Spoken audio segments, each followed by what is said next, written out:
Sorry about that, you startled me. Thought I was all alone. Forgot I was doing a video today. Thanks for stopping by my clubhouse, guys. Chris France here. Hope you subscribe to the channel. It's down here somewhere. Very special episode today. If you could tell from that badly played guitar riff, we will be celebrating a musician who will be missed for a very long time.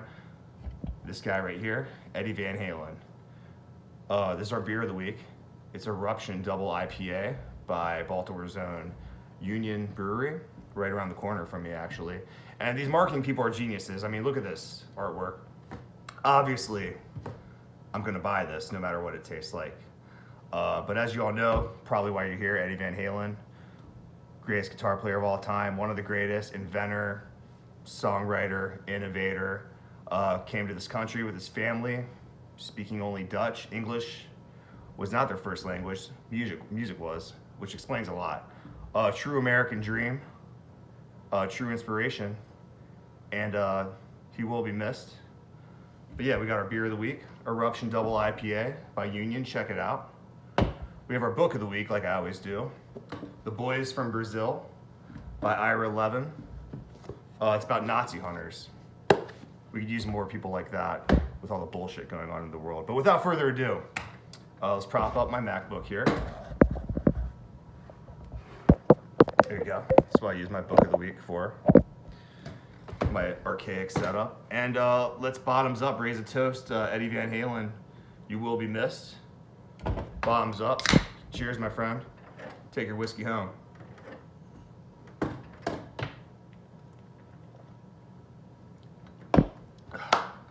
Like I said, today is the Eddie Van Halen tribute, and I will be ranking their albums. And like a true fan, I'm going to exert my God-given right to do what every true fan does. Sit on my fat ass and pick apart their music and criticize their art. Okay, ranking the albums from worst to best, and let's be real, guys, we all know what their worst album is, right? Fair warning. I mean, what a piece of shit, you know? Just kidding. Don't hit the dislike button, okay? I'm not a maniac. In all seriousness, Van Halen 3 from 1998. I remember very clearly when this album came out. I was a young buck at the time. I was like 13 years old, but you know, I knew the greatest hits, you know, all the Roth era hits. I was pretty familiar with all the Hagar, so I had expectations for Van Halen. And even being a young music fan, when this came out, I could tell something wasn't right with it. The production's all over the place. It was produced by Mike Post, who pretty much like wrote every theme song from 80s TV shows. Like pretty much, he's a composer. I don't know, he's not so much of a rock band producer, but this is where Eddie Van Halen, I think, wanted really badly to be taken way more seriously. And it sounds like he kind of took control of this album a lot. Michael Anthony's background vocals are barely on it, and he only plays bass on 4 songs. He plays bass on 4 of the best songs, which is good, but that's kind of a shame. And yeah, this is, you know, well documented. Gary Sharon was the new lead singer after Sammy Hagar either fired or got quit. That reminds me, I have some Cabo Wabo in the fridge, but I can't have this and that in the same room together. Yeah. But anyway, yeah, Gary Sharon, a lot of immense pressure on him. He was from the band Extreme. Great singer, but it's weird. It's, you know, I'd imagine joining a band like Van Halen is very intimidating, and you don't really have a whole lot of say in what you're doing. So it seems like they try to make him sound more like a punked out version of Hagar, the way he sings, because I went back and listened to some Extreme stuff, and his voice then does not sound like this. But yeah, anyway, you know, it starts off with New World, acoustic little number, you know, nothing too fancy, a kind of a melodic interlude into Without You, the first single. Great song, great hook. It's 6.5 minutes long. I recently just listened to an interview with Eddie Van Halen from around this time where he was complaining that their hometown radio station wouldn't even play the song, even though he was calling them up personally and asking them to play it, which says a lot about the music industry. I mean, wow, you know, one of the greatest guitar players of all time. But also Eddie, I mean, maybe if the song wasn't almost 7 minutes long, you know, they would have played it. That's a theme with this album. It's long, but Without You is a great song. The best on the album. Probably deserves a place if they made another greatest hits compilation. That of any song from this album, that one should be on there. One I Want really fast, really catchy, good vocal performance, decent lyrics. From Afar is like a slow, bluesy, slow burn kind of song with like a lot of delay pedal. I always like that one. And Dirty Water Dog, kind of dumb lyrics. That's the only problem. Sharon's lyrics are all over the place. Like, I think he was really struggling. Like, he kind of wanted to be like the raunchy Roth era, but also sing more like Hagar. He was trying to find the best of both worlds, pun intended. But yeah, dumb, kind of voyeuristic sex lyrics. You know, but I mean, whatever. Still, probably one of the best songs on the album. Great groove. Once is almost like Enya, progressive rock Genesis sounding Van Halen. Definitely different. Definitely cool. Fire in the Hole sounds like it could have been a Roth leftover from back in the day. Josephina shows promise, kind of a ballad. Damn, you know, as I'm reading these songs, it doesn't seem like it should be their worst album, but I listened to it last night just to be sure, and it definitely is. Year to the Day, long, epic song, kind of kicks ass. Primary, throwaway instrumental as far as I'm concerned. Ballad or the Bullet, dumb lyrics. How Many Say I? Look, I'm not the best singer, but like, no offense, Eddie, like, he sings lead vocals on this, and it's just the weirdest, most downtrodden song, and just a weird way to end the album. But yeah, Fire in the Hole was on the Lethal Weapon 4 soundtrack, which also hasn't aged very well. But yeah, best songs on here: Fire in the Hole, Once, weird progressive song, Dirty Water Dog. Pretty much tracks 2 through 7 are worth listening to, and also Year to the Day. But anyway, that's Van Halen 3, a much maligned album. They kind of ignore it. I heard their tour during this was pretty awesome because they brought back a lot of the Roth era songs. And Gary Sharon seems like a class act. You know, I don't think he deserves the failure for this to fall on his shoulders. He's in a strange situation, a unique situation. I had a Guitar Player magazine from when this came out, and you know, it was this whole article about how they're like musical soulmates and all this bullshit. But they really were trying. I think Eddie was just trying to do something different. My last thing I'll say about this album is not really any real memorable guitar solos. And I mean, I swear to God, I take my Ginkgo biloba every day. I have a pretty good memory. I listened to this last night. I can barely remember a solo. So yeah, Van Halen 3 is not, it's still better than, it's a better album than some people make their entire life. But it is not, it's their least good album. They don't have a bad album. It's their least good album. And it's intriguing. It's an intriguing disaster because look how long I've just talked about this fucking thing, man. All right, moving on. Balance from 1995. This is Van Halen struggling to fit into the grunge era, to seem like they're not trying too hard, but remain relevant, basically. Eddie's still wanting to be serious. This is when they're kind of on the outs with Sammy. I don't think really any fault of his own. They were just wanting something different. They got it with the next one. But yeah, there's some really good songs on here. This is probably one of the most divisive. In fact, most of the Hagar albums are the most divisive amongst fans. It opens with The Seventh Seal, which is just like a heavy prog rock 90s kind of sound, just real like dirty, like nice guitar tone. There's Gregorian monks chatting. Spiritual lyrics, when Sammy did that, it was crazy. There's no in between for this guy. It's either spiritual lyrics or dumb sex lyrics, and no in between. Seventh Seal is a great song. He and whatever projects he has now, all of them I know play this song live still, which is a testament to how good it is. Can't Stop Loving You. Yeah, when I was like 11 and this came out, I thought it was a good song. But this is like a totally different Van Halen band. This is like unrecognizable, right down to Eddie cutting his hair off and bleaching it and having a goatee. Can't Stop Loving You. The production is great, but it's like the type of music that you hear at the fucking dentist's office, or like if my mom dragged me to the mall when I was a child to get her hair done, and I was killing time walking around in Macy's. This is the type of song you'd hear. It's cheesy. It's cheesy as hell, and it sounds very 80s, even though it was made in 1995. Don't Tell Me What Love Can Do is a badass song, badass riff, a straight headbanger. If you turn this on the radio and didn't know like it was Van Halen, you would think it was like Alice in Chains or like Faith No More or something. Like it's just got like a rockin' tone. Kind of goes off into like a progressive long ending, good guitar solo, Great vocals by Hagar. He's a little lower register, a little grittier on this whole album. Trying to fit into the whole grunge thing. And the lyrics on this album are a lot better. But then there's Amsterdam, which is just about, it was written about where Eddie and Alex are from, their homeland, and I think they were a little miffed when the lyrics Hagar came up with were just dumb shit about smoking pot and looking at ass or whatever and like getting wasted. You know what I mean? It's just dumb. Wham bam Amsterdam. It's the consistency with Sammy is what bothers me, because he can go from the Seventh Seal and don't tell me what love can do to Wham bam Amsterdam. Just dumb, you know. Cool groove though. Cool song. Nothing too memorable. Big Fat Money is obnoxious. I hate it. Strung Out is the story's really funny. Eddie stayed at composer Marvin Hamlish's home, and he got drunk and destroyed his piano and was throwing tennis balls at it, and he recorded it and made this song out of it.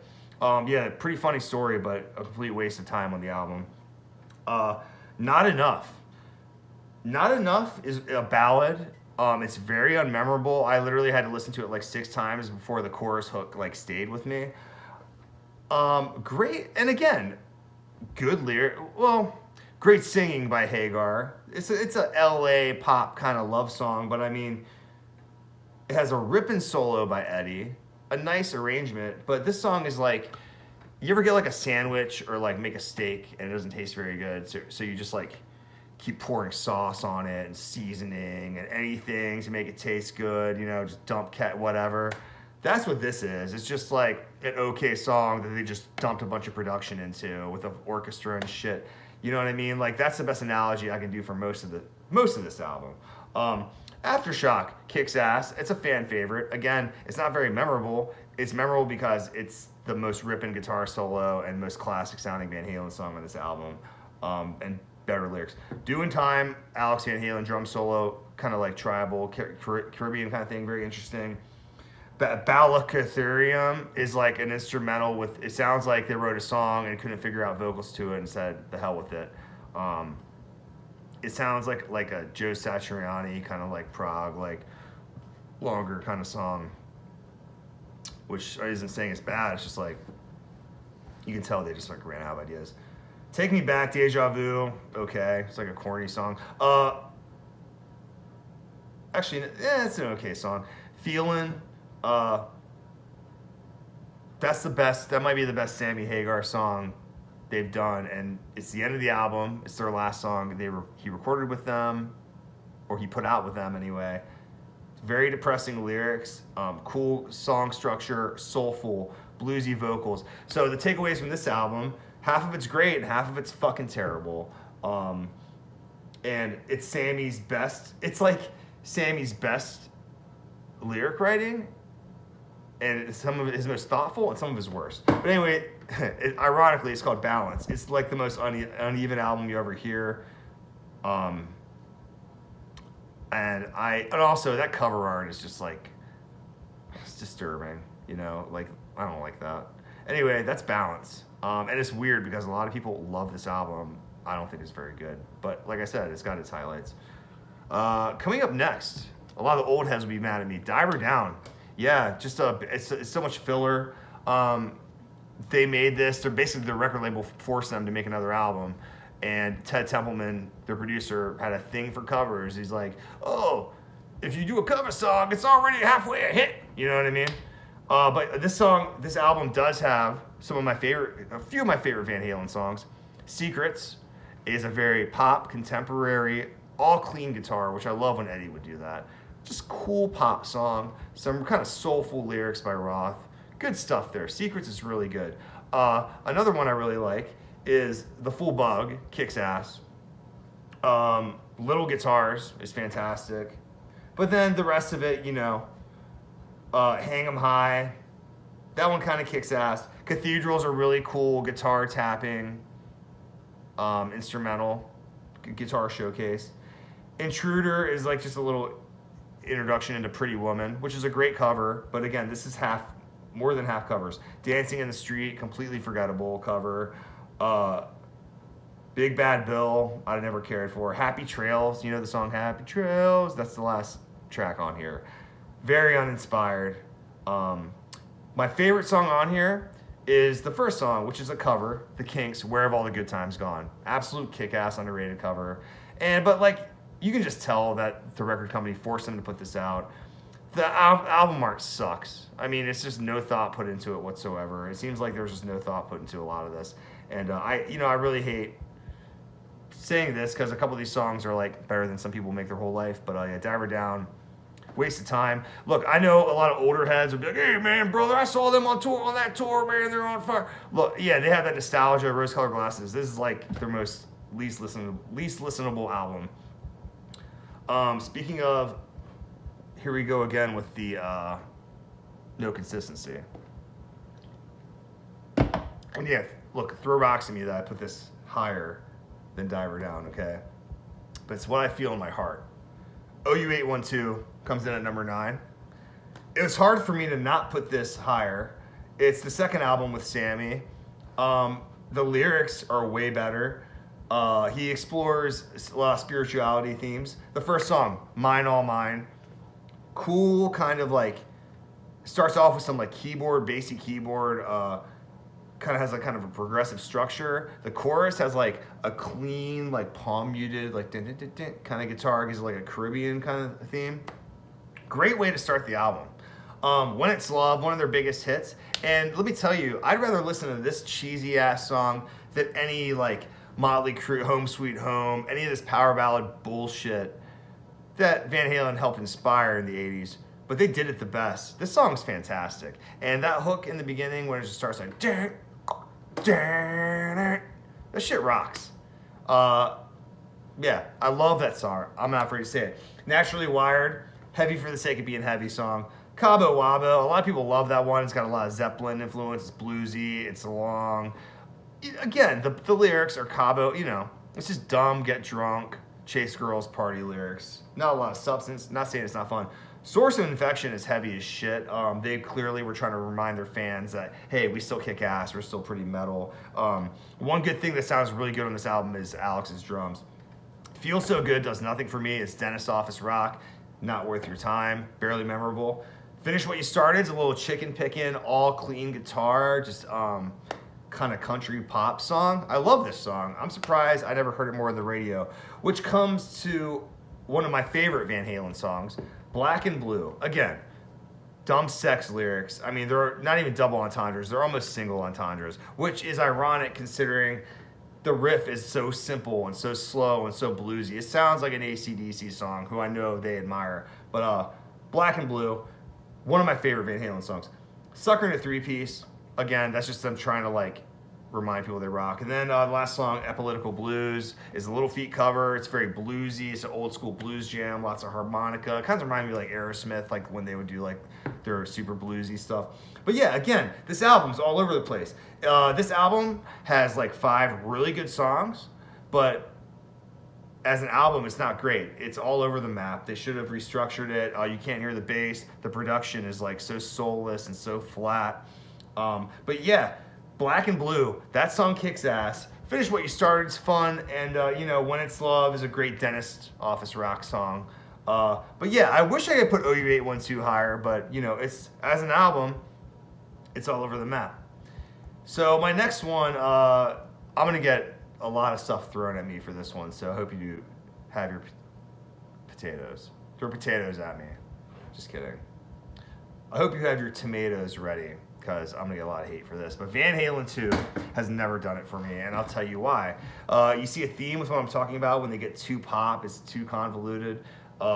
Diluted, pop. I don't like when they're too pop. And I'm a guy who likes cheesy pop songs sometimes. But Van Halen 2, you can ask the band themselves. I'm sure that they'll tell you. They got forced into it by the record company. They made this 6-8 months after the first one. Correct me if I'm wrong. I'm sure someone will. But look, Van Halen 2 has some of my favorite songs they've ever made on it, and then some of the most throwaway songs ever. First of all, DOA. The first time I heard that, that has such a punk rock attitude, dark lyrics, dark groove. Not a crazy Eddie solo, but a good one. It just has this punch-in-the-face groove, which I love. Somebody Get Me a Doctor. Wow, it's like a thrash song they made mainstream, so much about that song is memorable. That's one of the best songs they've ever made. Light Up the Sky is really cool. I love that one. And then my favorite Eddie Van Halen showcase on guitar is Spanish Fly. I like that more than Eruption. Like I said, I love when he does clean stuff. I wish he would have done it more. But yeah, those are like 4 of the greatest Van Halen songs ever, right? But like, look at the rest of this track list. It starts off with a cover, You're No Good, which, correct me if I'm wrong, doesn't have any crazy guitar theatrics in it. It's just like a fine cover song.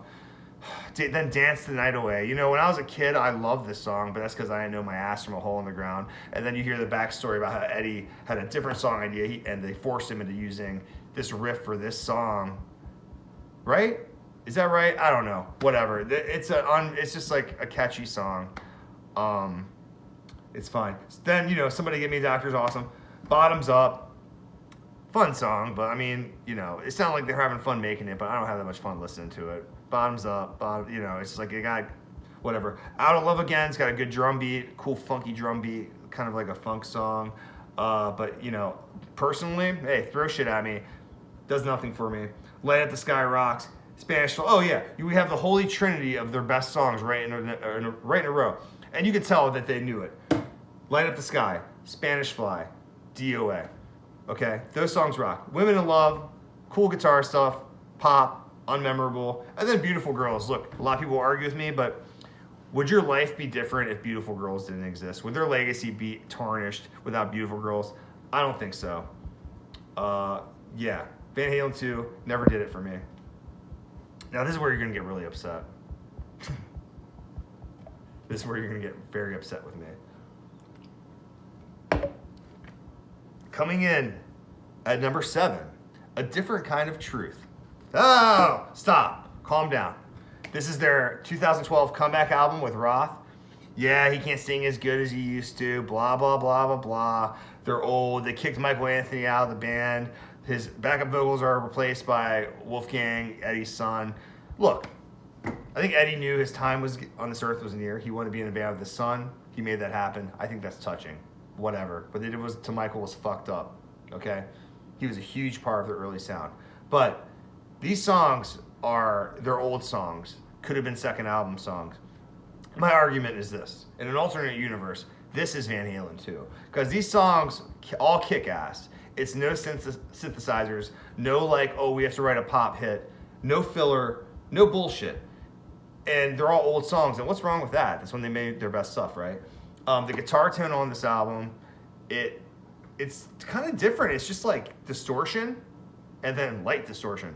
Even the clean songs just have like a little like light grittiness to them. It's got like a real garage by the way of, you know, Eddie Van Halen feel.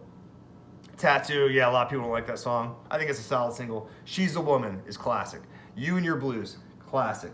Chinatown, heavy, fast, classic. This one has a lot of the punk attitude David Lee Roth I'm always talking about. You look at David Lee Roth, you don't think, oh, that guy's punk rock, right? But his attitude, his lyrics, the way he comes across, the way he doesn't give a shit, he is punk rock. Blood and Fire is one of my absolute favorites. It's kind of, in my mind, subtly tells the history of the band. We dance through Blood and Fire. Very memorable. Bullet Head. Speaking of punk, that's one of the fastest, heaviest songs on here. As Is has some great guitar heroics. Honey Baby Sweetie Doll. I mean, listen to that title. Great Roth. You know there's some great David Lee Roth in there. Out of Space, I do not care for. That's fine. The Trouble with Never, very, very catchy song. And then the last 3 songs. Stay Frosty is one of my favorite Van Halen songs of all time. It's obviously trying to get back to that Ice Cream Man sound, and I'll get to that song later, but it's got the best David Lee Roth lyrics, and they're like philosophical lyrics. It has some of the best Eddie Van Halen guitar playing. It's got swing. It's got that old sound. I fucking love Stay Frosty, and I recommend you listen to it right now. That's followed by Big River, which sounds like the flip side to Running with the Devil. Simple, thumping bass, cool little guitar riff, lots of fun. Beats Work is the last song. It's cool too. But yeah, like I love Van Halen, and I just listing these songs got me excited. Like I want to listen to it again. I love this album so much. I will go back to this way before I'll go back to Van Halen 2 because the songs from there's 4 songs I love on Van Halen 2. Okay, there's like 9 I love on this one. Okay, it's not as historically important as Van Halen too. But if someone's like, what do you want to listen to? It would be this one. So yeah, go ahead, throw rocks at me in the comments, guys. I don't care. Coming in at number 6, 5150, the Van Halen Mach 2. I wanted to put this one a little higher. If I was a little younger, I would have put it a little higher because I was born in 84. So, you know, the early 90s when I was very young is when I started listening to this kind of music. And so I was familiar with both Roth and Hagar. But 51, look, I love a good pop song. I love a good pop album. 5150 is outstanding. As far as like bands recovering after their first singer dies or leaves, this album, AC/DC Back in Black, you know,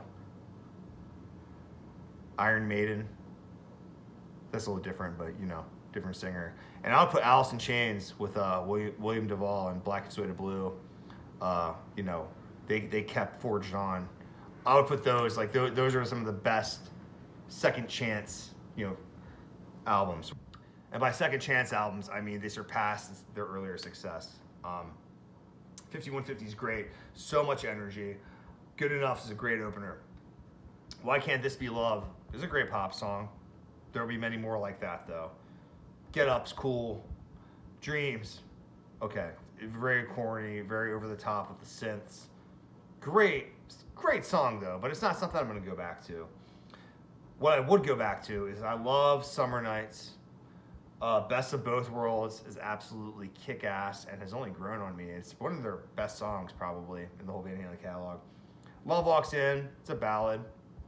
You know, it's good. The song 5150 is awesome, and then Inside's like a dumb, funny throwaway song. They were really trying to establish their new identity with Sammy in this. He knocks it out of the park though. His vocals are incredible. There's still some ripping guitar solos. Again, this is an important album for them, but there's no way I could even rank it. I could rank it higher than 6. Like I said before, Sammy only did 4 albums with the band, but they were so hard. The Roth ones were easy for me, but the Sammy albums were so hard to rank. And that is exactly why this one, if you've been paying attention, is my favorite. The best Sammy Hagar album with Van Halen. Coming in at number 5, the top 5. Yeah, guys, I put a Hagar in the top 5. I wasn't going to just, you know, discriminate. For Unlawful Carnal Knowledge, which I didn't realize until a year ago spells fuck. Yeah, okay. This album, they went back to, came out in 91, right before the whole grunge thing hit. So they managed to still stay relevant before they got kind of weird with balance. But this album, they wanted to go back to their hard rockin' roots. And I love this album. Pound Cake is one of their best songs of all time. Opens with Eddie playing a drill on guitar, you know. I'm sure Rage were doing their thing. Rage Against the Machine were doing their thing at the time, but did that have something to do with it? Vice versa? Who knows? But yeah, Pound Cake kicks ass. Again, dumb sex lyrics. We think pound cake. I get it. Judgment Day, kick ass song. Philosophical lyrics from Sammy, which he does great. He's talking about heaven and hell and, you know, if I'm a good person on this earth, doesn't matter. And like deep shit with the most heavy metal Van Halen guitar and guitar solo I can remember. Like they're out to prove like, hey, we fucking still kick ass. Fuck you on this one. Then, you know, Sammy and his lyrics. The next song is called Spanked. All right, guys, what do you think that's about? It's literally about a guy beating off, is what the lyrics are about. I'm sorry to be crude or foul, but give me a break. That's disgusting. The music on it is sick though, and Eddie plays a 6-string Ernie Ball bass on it. It's got this like someone described it to me as like that funky like Pink Floyd Around the Wall era sound. If you listen to the song, you know what I'm talking about. But it's like, you know, it's about a dude calling a phone sex line and whacking off. Like, I don't want to fucking listen to that. And I don't want to listen to Sammy sing so seriously about it. So, yeah, you know, just a dumb song. Run Around, cool, catchy pop song. Pleasure Dome is a big standout. Weird, progressive, a lot of changes in the song. Weird, straight, like, unique drum beat. Yeah, And so we go through the heights of Pleasure Dome, and then we go to In and Out. Gee, In and Out. What do you think that's about? Just dumb, unmemorable. Look, I'm not like a prude or anything, okay? But like some of these just dumb sex lyrics. It's like, all right, I get it. But the next song has slightly less dumb sex lyrics and has the fattest bass groove and the fattest groove on the whole album. And it's one of my favorite Sammy era Van Halen's. Man on a Mission. I highly recommend you check that out. That song kicks ass. One of the best on this album. Dream is Over is fine. Pretty unmemorable. Right Now, they took the ballad and made it like serious, social conscious with the video and stuff. And look, you've heard it a million times. This isn't a fucking Pepsi commercial. It's still a great song, but it's not representative of this album at all.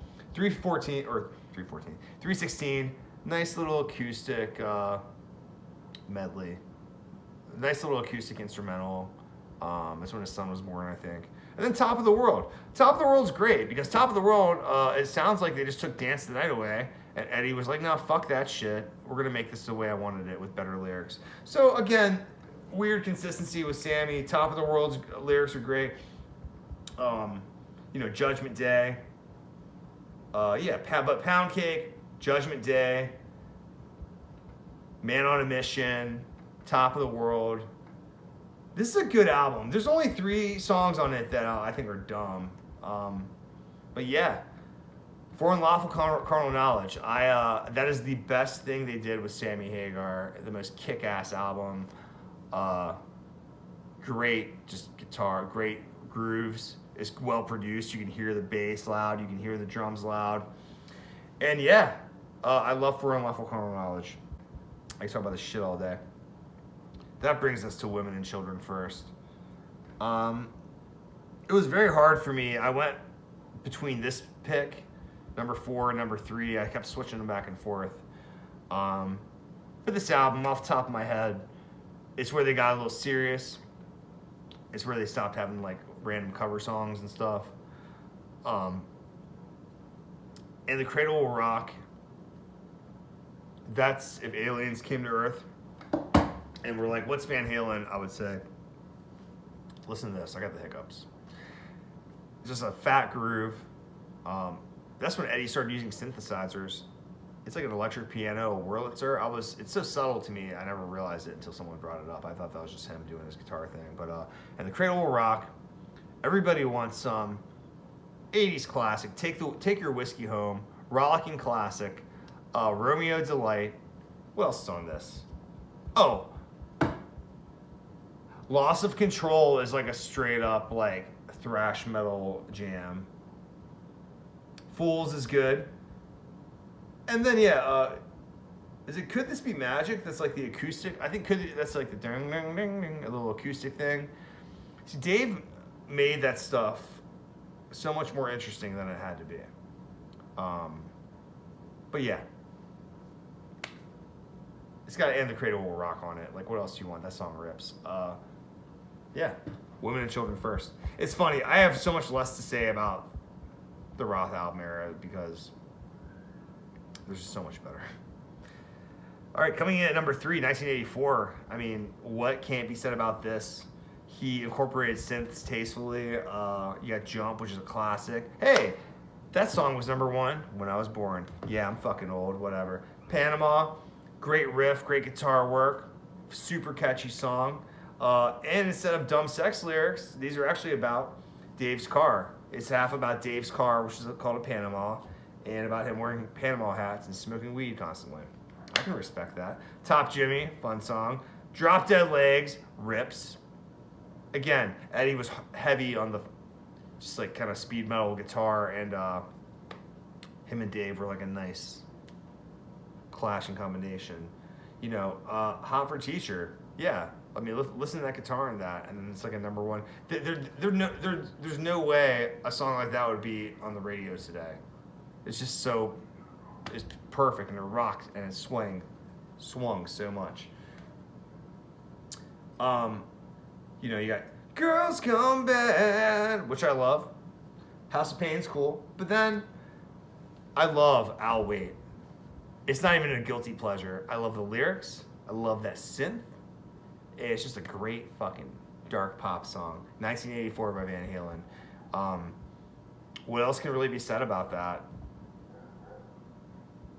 It's the perfect blend. I think that's like if you ask Eddie Van Halen, that's what he wanted. Like that. They still have the dark, heavy rock sound, but also accessible to the mainstream audience. I mean, if you're a heavy metal guy, you listen to the riff to like Panama or like Hot for Teacher. Like you can't, even though the song's like all over the radio and it's Dave like doing his thing. Like you can't look someone in the eye and be like, "That's lame." You know in your heart that shit rips. 1984. Fair Warning comes in at number 2. This is where the band got interesting. All the songs are interesting. The lyrics are interesting. They took a dark turn. This is one of those albums I would read interviews with my favorite bands growing up, and they would reference this as like the dark Van Halen album. And it's funny, some of the criticism I've read was like, oh, it doesn't have a hit or anything catchy. How is Unchained not catchy? This album has Unchained, Mean Streets, one of the coolest Eddie Van Halen solos in the beginning and in the middle of the song. Dirty Movies, funky, great fucking rhythm section, dark and dirty lyrics. I love that song so much. Push Comes to Shove is like kind of like a reggae kind of funky song, and Dave's vocals are fantastic. One Foot Out the Door is like straight up punk rock. So This Is Love is like swing heavy metal, one of my favorites. How, like, people say, oh, there's no single on this album. Like, So This Is Love or Unchained weren't good enough. Hear About It Later is fantastic. This is my favorite Van Halen album, but I can't put it as number 1 because number 1 belongs to Van Halen 1. Came Out of Nowhere, changed the game. Eruption, one of the most amazing guitar solos ever. Running with the Devil, Ain't Talking About Love, again, that punk influence. Jamie's Crying. That song is so classic sounding, I thought that was a cover. You know what I mean? But that wasn't a cover. And another thing I'll say about this album is that they have songs like Little Dreamer. That doesn't even really have an Eddie Van Halen guitar solo in it. It's one of the best songs. I'm on Fire is heavy. It's like straight speed metal. And with this album, I'll never forget it. I was in 9th grade. I was driving home from my friend's house, and it was very overcast, cloudy. Just one of those gray days where you just feel kind of depressed and out of it, like whatever. And I was listening to the local rock station, and it was the first time I heard Ice Cream Man. I knew Running with the Devil, all the singles from the album, but I'd never heard Ice Cream Man. And just the funny, like, traditional swing kind of way, like they play acoustic guitar and Dave's lyrics, kind of like, I was like, oh, that's like real quirky, I like that. And then when it just kicks and Eddie's guitar comes in, it was like a UFO soaring through the atmosphere and punching me in the face. So with that being said, Ice Cream Man is the song that made me love Van Halen. But yeah, that's my top 10, my top list. And personally, Fair Warning is my favorite Van Halen album. But you cannot deny the influence of the first.